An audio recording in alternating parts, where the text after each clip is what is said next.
लोगों के UP board में आने वाले महत्वपूर्ण प्रश्न कौन से जैसे कि बता रहे हैं। तो पहला सवाल आपके अनुसार क्या है, वह सबसे बड़ी संख्या जिसमें 70 और 125 को विभाजित करने पर क्रमशः शेषफल 5 और 8 प्राप्त हो। जब आपको 70 और 125 विभाजित लिखा हो, क्रमशः लिखा हो, शेषफल पूछा जाए, ठीक, शेषफल वाली संख्या भी दी हो, सवाल को कैसे लगाना, सबसे पहला सवाल कैसे लगेगा समझना। जो भी सवाल संख्याएं हो उनको उतार लीजिए। पहली संख्या 70 है, दूसरी संख्या 125 है। उसके बाद शेषफल वाली जो संख्या है इसको क्रमशः जो दी है, पहली वाली पहले में घटा दीजिए, दूसरी वाली दूसरे में घटा दीजिए। पहली वाली पहले में घट गई, दूसरी वाली दूसरे में घट गई, बराबर लगाइए। उसके बाद जब 75 में 5 कम करेंगे तो 65 आएगा। अब उसके बाद 125 में 8 कम करेंगे तो 117 आएगा। जो भी संख्या में मिले उनका क्या करना, मासा ज्ञात करना। मासा मतलब भाग विधि से कर लीजिए, 65 भागे 117। 65 का पहाड़ा एक बार जाएगा 65। उसके बाद 7 में 5 गया, आपके पास 2 बचेगा। 11 में 6 गए, 5 बचे हैं, ये घुमा दो 65। 52 एक कम 52 बचेगा कितना 3, 1 घुमा दो 52, 13 चौको 52, ठीक। उसके बाद आपको जो संख्या काटी वही आपका आंसर। तो वह सबसे बड़ी संख्या जो 70 और 125 को विभाजित कर दे तो कौन सी संख्या होगी, 13। यही आपका आंसर। इसी तरीके से आपको लगाना है सवाल पहला। आइए सवाल समझते हैं दूसरा नंबर सवाल। दूसरा नंबर सवाल, ये सवाल देख लिया, अब आपको समझ में आया ना, सभी लोगों को आ गया, अगर ना बता देना। आइए चलते सवाल नंबर दूसरा। सवाल नंबर दूसरा क्या है आपको जानते हो, जो अगर मान लो त्रिकोणमिति सवाल आए, कोई भी मान दिया हो और किसी चीज का मान पूछा गया हो, तब कैसे लगेंगे। सबसे पहले जो चीज मान दिया हो उसको आप नोट कर लीजिए। क्या दिया है, 4 tan थीटा बराबर 3, या 4 tan के साथ काय में गुणा में है, क्योंकि बीच में कौन सी नहीं गुणा है, उस बराबर के उधर ले जाओ, काय भाग में जाएगा। तो tan थीटा बराबर कितना होगा, 3/4 हो गया, ठीक। tan थीटा फार्मूला लगाइए, तो क्या होता है, लंब बटे आधार, लंब बटे आधार होता है। उसके बाद एक चित्र बनाइए, मतलब त्रिभुज। अगर यहाँ थीटा तो थीटा अंदर भरा जाएगा, इसी पॉइंट पर होगा ए बी और सी, कहीं भर लीजिए। उसके लंब कितना है आपका, ये 3, आधार कितना है 4। आपके पास भुजा कौन सी होती, कर। जब कर ज्ञात करना है तो बोर्ड पेपर में सवाल हल करें तो आपको सब कुछ नोट करके अच्छे चलना है। जानिए क्या, पाइथागोरस प्रमेय, पाइथागोरस प्रमेय से, पाइथागोरस प्रमेय से जब आप कर स्क्वायर वाला फार्मूला लगाएंगे, कर स्क्वायर फार्मूला क्या होता है, कर का लंब स्क्वायर प्लस आधार स्क्वायर, कर स्क्वायर बराबर लंब, लंब कितना, ये वाली भुजा लंब है 3, 3 की स्क्वायर प्लस आधार कितना 4 का स्क्वायर, कर स्क्वायर बराबर लंब 3 की स्क्वायर 9 प्लस 4 की स्क्वायर 16, कर स्क्वायर बराबर 16 9 25। इधर से स्क्वायर हटेगा तो पता लगा, इधर से स्क्वायर हटेगा तो ये काहे की स्क्वायर है, अगर काहे की स्क्वायर है तो अंडर रूट में मान आ जाएगा। कर बराबर स्क्वायर हटाया, पता लगाया काहे की स्क्वायर है, 5 स्क्वायर। कर वाली भुजा कितनी आ गई आपके पास, 5। जब हमारे पास तीनों मान हो भर गए तो आपको जिस हमारे इधर वाले में जिस चीजें मान ज्ञात करना है उनके मान ज्ञात करके रख लो।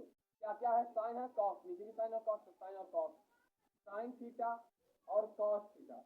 साइन थीटा का फार्मूला क्या होता है, लंब बटे कर, लंब बटे कर, ठीक, लंब बटे कर हो गया। कॉस थीटा फार्मूला क्या होता है, आधार बटे कर। आपको हमने कल बताया था कि फार्मूला याद करके जाना। जब फार्मूला ही नहीं याद होगा, मान लो साइन थीटा का मान हमने यहाँ तक लगा दिया, साइन थीटा का फार्मूला नहीं है तो आप क्या लगाओगे फिर, इसलिए याद करके जाइए। बोर्ड पेपर में एक भी चीज ना छूट लेने पास याद ना हो। लंब कितना, लंब वाली भुजा कितनी 3 है, कर वाली कितनी 5, हमने याद कर ली 5 हो गई। आधार कितना 4 है, कर कितना आपके पास 5 है। अब हमें हमारे मान भी जो हमें इसमें रखना है वो मान ज्ञात हो गए।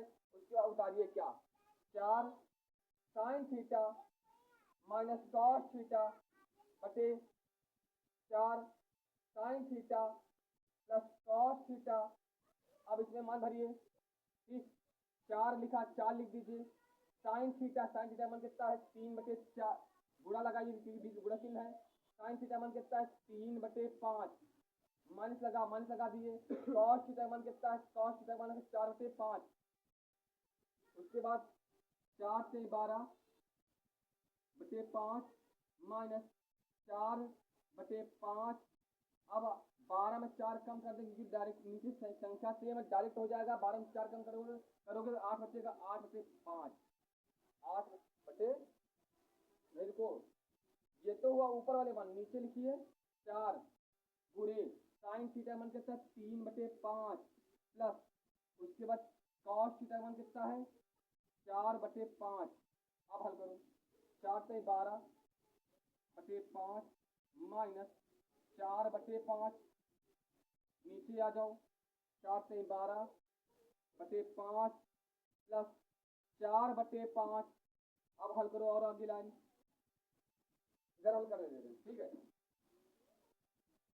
12 में 4 कम 8, 8/5 और 12 में 4 जोड़ दो, 12 4 16, 16/5। 5 से 5 कट गया, 8 1 8, 8 2 16, 8 1 8, 8 2 16। आपका आंसर कितना है 1 से 2। तो आप इस चीज का मान कितना है 1 से 2, यही आपका आंसर है, ठीक है। सवाल एक बार देख लीजिए और अच्छे देखिएगा, मान लो जहां पर समझना है उससे पूछ लीजिएगा, ठीक है। एक बार देख लीजिए।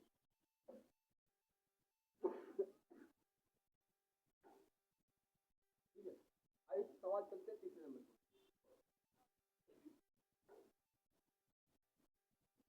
देखिए समय बहुत कम बचा है, अगर तुम लोगों ने मेहनत नहीं की तो कुछ नहीं होगा। यहाँ पर सवाल समझने के बाद घर पे जाके आंसर डिवीजन जरूर करना। हम हमेशा कहते हैं जब सवाल लगाओगे, सुबह जब आप लोग पढ़ते हो तो सुबह सवाल दोपहर में लगाइए, स्कूल बंद हो गए आप लोगों के, नहीं हो गई, उसके बाद शाम में सवाल रात में लगाइए।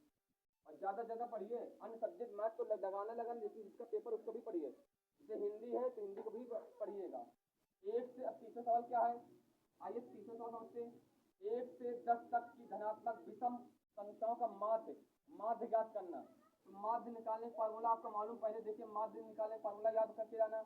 माध्य निकालने फार्मूला 2 होते, चार्ट दिया हो तो दूसरा लगेगा, अगर सिंपल लाइनिंग आई वाला सवाल है तो फार्मूला क्या लगेगा, कुल संख्याओं का योग बटे कुल संख्या, ये हुआ माध्य निकालने का फार्मूला। अब सवाल लगाना स्टार्ट यहाँ से करेंगे, कैसे लगेगा। 1 से 10 तक की धनात्मक विषम संख्या ले ली 1 से 10 तक। एक विषम संख्या कौन सी होंगी, 3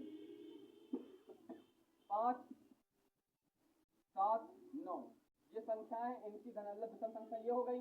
अब करना क्या है, अगर यहाँ पर लिखा होता बीज तक की जगह लिखा होता बीज, एक को छोड़ देते थे, एक नोट ना करते, लेकिन तक लिखा है एक लेंगे, ठीक। 1 से 10 तक जो भी संख्या है वो भी हमने लिख ली। अब इनका माध्य ज्ञात करना है। ये संख्या है तो माध्य कैसे ज्ञात होगा, माध्य बराबर कुल संख्याओं का योग, कुल संख्या 1 + 3 + 5 + 7 + 9 बटे कुल संख्या कितनी है 1 2 3 4 5 5 संख्या हो गई। माध्य बराबर 3 7 + 12 12 3 15 15 16 16 और 9, 16 में जब हम 9 जोड़ेंगे 9 6 15 15 5 हासिल 1 25 25/5, 25 जो 5 से कट जाएगा, काट लीजिए। 5 एकम 5 55 25, माध्य बराबर कितना हो गया 5, माध्य बराबर हो गया क्या 5, ठीक है। सवाल नंबर आई समझते चौथा नंबर सवाल।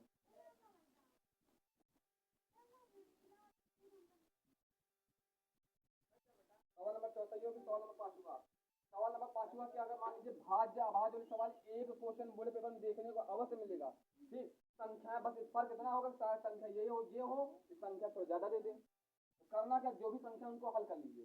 इसमें संख्या हमारे पास 3 × 5 × 7 10 का 7 है। क्या कह रहा है कि एक भाज्य संख्या क्यों है, या जो संख्या इसका हल होगा तो वो जो संख्या प्राप्त होगी उस भाज्य क्यों है, ठीक है। आइए देखते क्यों बताते हैं, उसका रीजन भी बताते हैं कैसे है क्यों है, ठीक। 5 से 15 15 से 105 105 में 7 जोड़ दें तो आपका मिला क्या 112 112। ये भाज्य संख्या क्यों है, क्योंकि ये संख्या 2 से कट जाएगी, इसलिए किसी संख्या से कट जाएगी, जब कोई संख्या किसी संख्या को जो संख्या जो प्राप्त हो अगर किसी की संख्या कट जाए वो भाज्य होती है। ये क्यों है भाज्य? भाज्य है क्यों है? क्योंकि दो से कट रहा है। कोई भी संख्या कटे तो भाज्य, न कटे अपने केवल अपने पहाड़ कटे अभाज्य।